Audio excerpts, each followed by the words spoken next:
UPSC की पढ़ाई ऐसे करें कि जब आपका अगले साल सिलेक्शन हो तो आप बोले इतनी शिद्दत से तुम्हें पाने की कोशिश की, इतनी शिद्दत से तुम्हें पाने की कोशिश की कि हर जर्रे ने तुमसे मिलाने की साजिश की। सिविल सर्विसेज हम जब भी सोचते हैं तो बहुत सारी चीजें, अच्छा लाल बत्ती, अच्छा रुतबा है, अरे वाह इतनी रिस्पेक्ट मिलेगी, एक ग्लैमर भी है, और हम इन सब चीज़ों से अट्रैक्ट हो जाते हैं कि यूपीएससी की तैयारी करेंगे, सिविल सर्विसेज देंगे। पर ये जो पूरी जर्नी होती है ना प्रिपरेशन की, ये सबको पता ही है काफ़ी मुश्किल होती है। और फिर अगर इन्हीं चीज़ों से मन भरता है तो 5-10 दिन बाद ये सब चीज़ें आपको मोटिवेट ही नहीं करेंगी, और फिर आप क्या सोचेंगे जब रोज पढ़ना पड़ेगा 10-10 घंटे, हमसे नहीं हो पाएगा। ऐसे वैसे काफ़ी सारे लोग प्रिपरेशन कर रहे होंगे already. How many of you feel हमसे नहीं हो पाएगा? ये फीलिंग आती किस किस को है? अरे सच बताओ, किस किस को लगता है कि हर दूसरे तीसरे दिन ऐसे ख्याल आता है नहीं हो पाएगा, बहुत मुश्किल है, हमसे नहीं हो पाएगा? नहीं, ये सच बता रही हूँ, ये सबको लगता है, ये मुझे हर दूसरे तीसरे दिन लगता था। एवरीबडी फील्स दिस वे, क्योंकि ये एग्जाम इतनी कॉम्पिटिटिव है, इसमें हर फील्ड से स्टूडेंट्स बैठते हैं, इतनी ज़्यादा पढ़ाई करनी पड़ती है। ये वाजिब है कि आपको हर दूसरे तीसरे दिन लगेगा कि बहुत मुश्किल। तो हर दिन अपने आप को कैसे मोटिवेट करें, कैसे अपने आप को याद दिलाते रहें कि नहीं सिविल सर्विसेज करनी है, मुझे आज 9-10 घंटे पढ़ना है, कैसे कैसे अपने आप को पुश करते रहें। वो तभी होगा अगर हम ये जो लाल बत्ती, रुतबा, इन सब से हटकर एक्चुअली जो ग्राउंड रियलिटी है कि सिविल सर्विस क्यों करना है, क्यों सिविल सर्वेंट बनना है, अगर वो एक्चुअली जो वो विजन है, अगर हम उस पर फोकस करें तो ही हर सुबह आप उठेंगे और फिर से वो रूटीन फॉलो करेंगे 10-10 घंटे पढ़ने वाला। हम रोज अखबार पढ़ते हैं, सिविल सर्विस एस्पिरेंट्स तो पढ़ते हैं अखबार। कितने लोग अखबार पढ़ते हैं अच्छे से, एज इन 2 घंटे लगा के अंडरलाइन करके?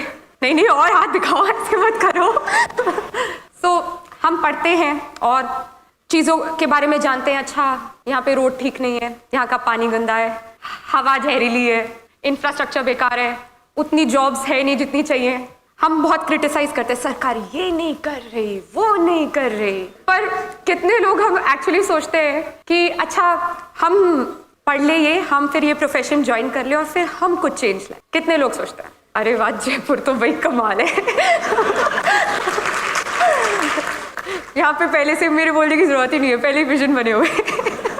आप हर दिन जब अखबार पढ़ते हैं और इन सब मुद्दों पर सोच विचार करते हैं तो फिर हर दिन आप मोटिवेटेड रहेंगे। अगर आप में वो चाहत है कि जब मैं सिलेक्ट होकर सिविल सर्वेंट बनूं, मैं कुछ बदलाव लाऊं अपने एंड पे, जो मैं क्रिटिसाइज करता रहता हूं, कंप्लेन करता रहता हूं, करती रहती हूं, अगर मैं सिलेक्ट होके मैं कुछ चेंज ला सकूं तो आप बिल्कुल सही रास्ते पे चल रहे हैं। मैं आपके साथ एक इंसिडेंट शेयर करूंगी। मैं रिसेंटली हैदराबाद में थी, वहां पे I met a lady officer, she has also got selected along with me this time. उनकी स्टोरी एक्चुअली बहुत हार्ट टचिंग थी, touched my heart.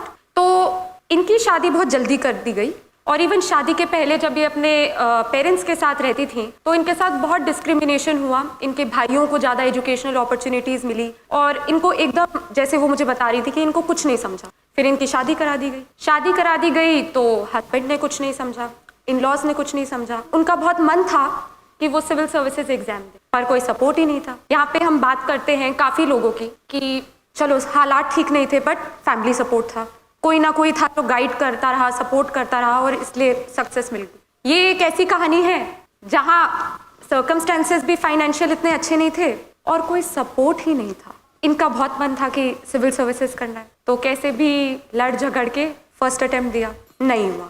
And parents ने बहुत सुनाया, इन लॉज ने बहुत सुनाया, हस्बैंड का तो कोई सपोर्ट ही नहीं था। पर इनमें बहुत चाहत थी कि नहीं, मैं देश के लिए कुछ करना चाहती हूँ, मुझे सिविल सर्विसेज करना है, मुझ में वो पैशन है। इन्होंने दूसरा अटेम्प्ट किया, फिर भी, तीसरा अटेम्प्ट दिया, फिर भी नहीं हुआ। रिश्तेदार पता ही कैसे होते हैं, सुना के उनको इतना परेशान किया। उनका हस्बैंड उनसे अलग रहने लग गया। 4th अटेम्प्ट दिया, फाइनली हो गया, इंडियन फॉरेन सर्विस।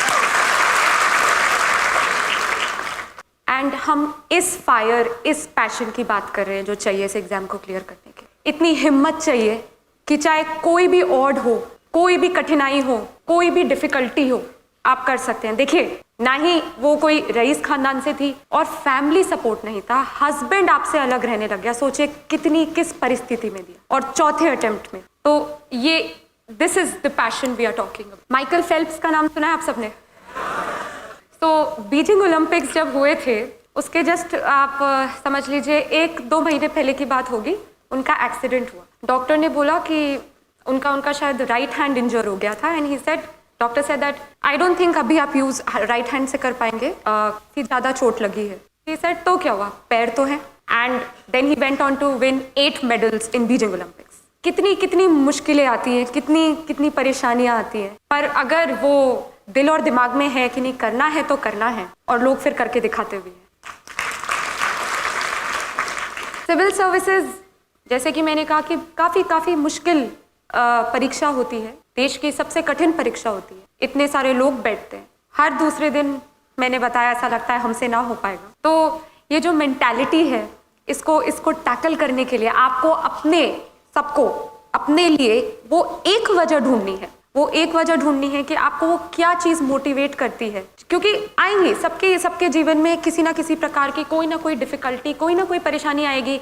कभी कुछ हो जाएगा, कभी आपके पास वो मीन्स नहीं होंगे, कुछ ना कुछ होगा। बट अगर वो एक सोच है आपके दिमाग में, तो वाकई आप फिर आपको कोई रोक ही नहीं सकता। इस परीक्षा में जैसे कि 3 भाग होते हैं, प्रीलिम्स, मेंस एंड इंटरव्यू। काफ़ी लोग मुझसे पूछते हैं कैसे प्रिपेयर करें, फर्स्ट स्टेप क्या होता है प्रिपरेशन का, और मैं सबको यही कहती हूँ कि फर्स्ट स्टेप है कि आप पूरा यूपीएससी सिलेबस याद करें, मेमोराइज करें, अपने दिमाग में बिठा लें। क्योंकि अगला सवाल वो होता है कि न्यूज़पेपर कैसे पढ़ते हैं। न्यूज़पेपर ऐसे पढ़ते हैं कि जब आपके दिमाग में वो पूरा सिलेबस बिल्कुल छपा हो, तो जब आप अगले दिन अखबार पढ़ेंगे तो ऑटोमेटिकली आपका खुद दिमाग बोलेगा, अच्छा ये मेरे एग्जाम से रिलेटेड है क्योंकि ये सिलेबस टॉपिक में था, अच्छा ये नहीं है क्योंकि ये सिलेबस टॉपिक में नहीं था। तो सिलेबस याद करना बहुत ज़्यादा इंपॉर्टेंट है, क्योंकि वो आपको अपडेटेड रखेगा। कुछ भी आपके अराउंड हो रहा होगा, आप जब भी अखबार पढ़ेंगे, न्यूज़ देखेंगे, रेडियो पे कुछ सुनेंगे, इंस्टेंटली आप कनेक्ट करेंगे कि ये मेरे एग्जाम के लिए कैसे रेलेवेंट। ये जो प्रीलिम्स है, मेंस है, इंटरव्यू है, ये तीनों इंटरलिंक्ड हैं, ये अलग नहीं है। प्रीलिम्स आपका बेस बनाएगा, मेंस में आपको अपने बारे में बताना है, इन द सेंस कि आपके क्या ओपिनियंस हैं, आपके क्या सोच विचार हैं मुद्दों पर। वो आपसे आपका ओपिनियन कमेंट पूछेंगे कि आप बताइए आप क्या सोचते हैं इस इशू पे।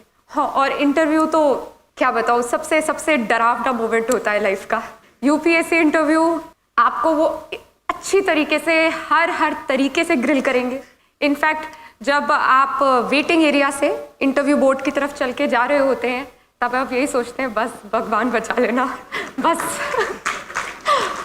पर जब आप बोर्ड के इंटरव्यू रूम पे नॉक करेंगे और वो आपको बोलेंगे यस कम इन, और फिर आप बोलेंगे गुड मॉर्निंग मैम, सर, जो भी है, तो वो जो आपको हल्की सी स्माइल देंगे, उसके बाद फिर लगता है चलो ठीक है, अभी मरने वाले नहीं है, अभी जिंदा रहना है।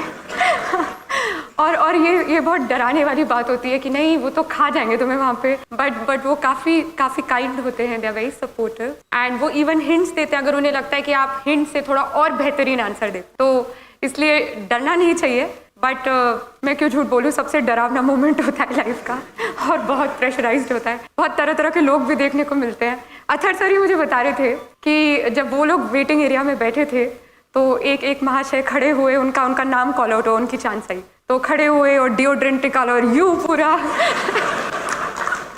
तो बहुत देखने को भी मिलता है। पर ये जो परीक्षा है, ये ना ही आपकी सिर्फ एक नॉलेज बेस बढ़ाएगी, ये आपको पूरी तरह एक नया इंसान भी बना देगी। क्योंकि ये जो मेहनत के 2 साल आप देंगे यूपीएससी की परीक्षा के लिए, ये आपको सिखा देगी कैसे कम सोना है, कैसे हर चीज़ सैक्रिफाइस करनी है, कैसे आप डिसिप्लिन्ड होना है। डिसिप्लिन मतलब हर दिन वो ही स्केड्यूल फॉलो करना, सुबह 8 बजे से लेके रात के 8 बजे तक की पढ़ाई करना। तो ये जो डिसिप्लिन है, कैसे सिंसियर रहना, कैसे फोकस रहना, कैसे दोस्तों को मना करना भी आ जाएगा।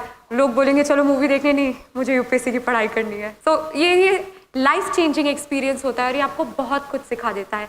जो मुद्दे चल रहे हों आपके आसपास, देश विदेश में, आप इतना पढ़ेंगे उन पे कि आपके ओपिनियंस बनने लग जाएंगे कि नहीं ये गलत है, ऐसा होना चाहिए, या ये सही है, ये बिल्कुल ठीक हो रहा है। तो ये इसको एक अपॉर्चुनिटी की तरह भी देखिएगा कि आप जब इस एग्जाम के लिए पढ़ रहे हैं तो ना केवल आप सिर्फ अपनी नॉलेज बढ़ाएं बट अपने आप को एज अ पर्सन भी डेवलप करें, क्योंकि वो सिर्फ पढ़ाकू लोग नहीं चाहते, वो ऐसे लोग चाहते हैं जो आराम से अपनी दिल की बात व्यक्त कर पाए, जो एक लीडर बन के सारे सेक्शंस ऑफ सोसाइटी को साथ लेके आगे बढ़ पाए, जो बहुत कंपैशनेट हों, जो सेंसिटिव हों, जो भारतीय संस्कृति को समझते हों। तो ये एग्जाम सिर्फ एक नॉलेज एक्वायरिंग एग्जाम नहीं है, ये एग्जाम आपको एज एन इंडिविजुअल भी चेंज करती है और आपको एक अपॉर्चुनिटी की तरह से देखना चाहिए कि आप कैसे एक बेहतर रिस्पॉन्सिबल सिटीजन बन पाए। तो ये पूरी फिलॉसफी है इस एग्जाम। अब अगर हम बात करें कि इस एग्जाम में इतना डर लगता है, इतनी कंपटीशन है, हाँ है,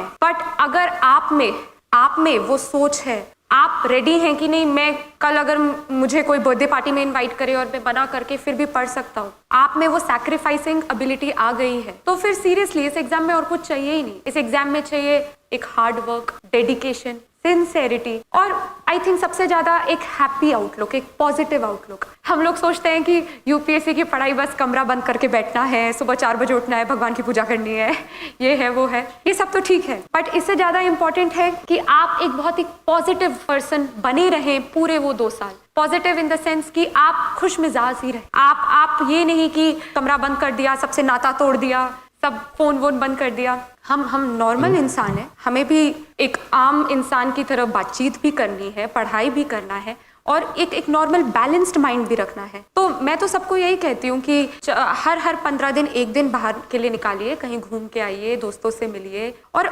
पेरेंट्स से तो हर दिन बात करनी चाहिए, क्योंकि वो आपको कॉन्स्टेंटली बूस्ट करते रहेंगे, मोटिवेट करते रहेंगे कि जब भी आपको अच्छा ना लगे कि शायद नहीं हो पाएगा, शायद मैं उतना नहीं पढ़ पाऊंगी या पढ़ पाऊंगा, तो वो आपको हमेशा याद दिलाते रहेंगे कि नहीं, आप में वो काबिलियत है कि आप इस एग्जाम के लिए बैठ सकते हैं, आप में वो काबिलियत है कि आप एक अच्छे सिविल सर्वेंट बन सकते। और खुदा ना खास्ता अगर ना भी हो सिविल सर्विस, तो अगर वो सोच है कि मुझे कुछ करना है, तो आप किसी और तरीके से करें। और वाकई अगर एक दरवाजा बंद होता है दूसरा खुलता है, और अगर एक चीज हासिल ना हो तो हमेशा याद रखिए भगवान ने आपके लिए और बेहतरीन चीज रखी।